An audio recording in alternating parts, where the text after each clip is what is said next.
Middle east में इस समय तनाव का माहौल पैदा हो चुका है। ईरान, इजराइल और अमेरिका तीनों आपस में भिड़ चुके हैं। अमेरिका और इजराइल ने मिलकर ईरान के ऊपर बड़ा हमला कर दिया और अब इस हमले से भारत के लोग भी परेशान हो रहे हैं। आपको बता दें, ईरान के अंदर भारतीय छात्र पढ़ने के लिए जाते हैं और अब वो सरकार से गुहार लगा रहे हैं कि भैया हमें बचा लो, कैसे भी कर हमें निकालो यहाँ से, हमारी जान खतरे में है। आपको बता दें, ये अफरा तफरी तब और मच जाती है और दहशत फैल जाती है जब ईरान के मिनाब में इजराइल ने एक एलिमेंट्री स्कूल को सीधे निशाना बनाया, जहां पर 36 छात्राओं की मौत हो गई। ये 36 छात्राएं स्कूल से पढ़कर निकल रही थी और तभी मिसाइल आकर गिर गई।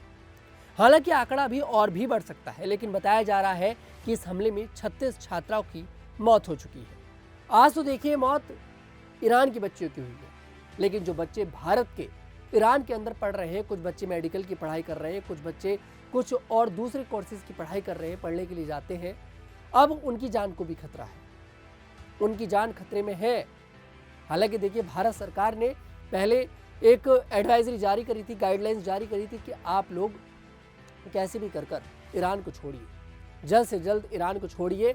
लेकिन कुछ लोगों को फ्लाइट नहीं मिल पाई, कुछ लोग शायद इस बात को इतना सीरियस नहीं ले पाए, लेकिन अब वो जो छात्र हैं वो परेशान हैं। बच्चे सोशल मीडिया पर वीडियो बना कर डाल रहे हैं, आंसुओं से रो रहे हैं और सरकार से हाथ जोड़कर भीख मांग रहे हैं, मोदी सरकार से भीख मांग रहे हैं कि हमें आप लोग निकाल लीजिए।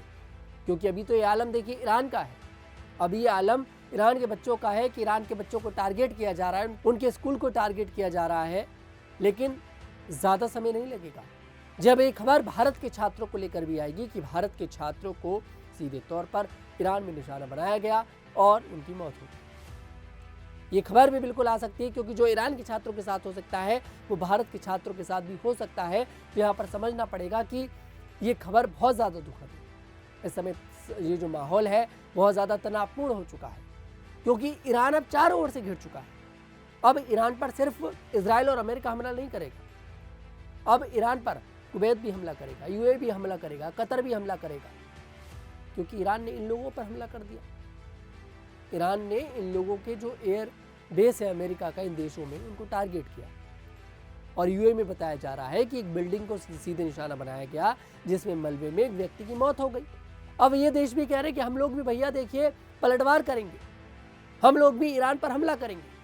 और अब इस हमले में कितने लोग मरेंगे किसी को नहीं पता, ये युद्ध कब तक चलेगा किसी को नहीं पता। ईरान कह रहा है कि जब तक दुश्मन हार नहीं मानेगा तब तक युद्ध करेंगे, आखिरी सांस तक युद्ध करेंगे। और दूसरी तरफ इजराइल ये कह रहा है कि जब तक इस ऑपरेशन की जरूरत लगेगी तब तक ये ऑपरेशन चलेगा। कुल मिलाकर दोनों अपनी जिद पर हैं और युद्ध भयंकर होने वाला है और युद्ध की शुरुआत हो चुकी है। वर्ल्ड वॉर 3 आप इसे कह सकते हैं, क्योंकि कई सारे देश आपस में भिड़ चुके हैं और इस युद्ध में पिस रहे हैं मासूम लोग, इस युद्ध में पिस रहे हैं मासूम बच्चे जो स्कूलों में पढ़ते हैं, कॉलेजों में पढ़ते हैं। और इस युद्ध में हमारे भारत के छात्र भी हैं जिन्हें सरकार को निकालना पड़ेगा। सरकार से ये लोग गुहार कर रहे हैं कि हमें आप निकालिए। अब देखते हैं कि भारत सरकार कब तक इन छात्रों को वहां से निकालती है, क्योंकि वहां के जो एयर स्पेस है उसको बंद कर दिया गया है, सभी फ्लाइटों को रद्द कर दिया गया है। भारत सरकार को जल्द से जल्द अपने छात्रों को निकालना पड़ेगा, वरना हमारे देश के छात्रों के साथ भी वही आलम होगा जो ईरान के छात्रों के साथ हुआ है। फिलहाल इसमें जो भी अपडेट आएगा मैं फिर आपके साथ जुड़ूंगा। तब तक के लिए हमारे साथ देखते रहिए न्यूज़।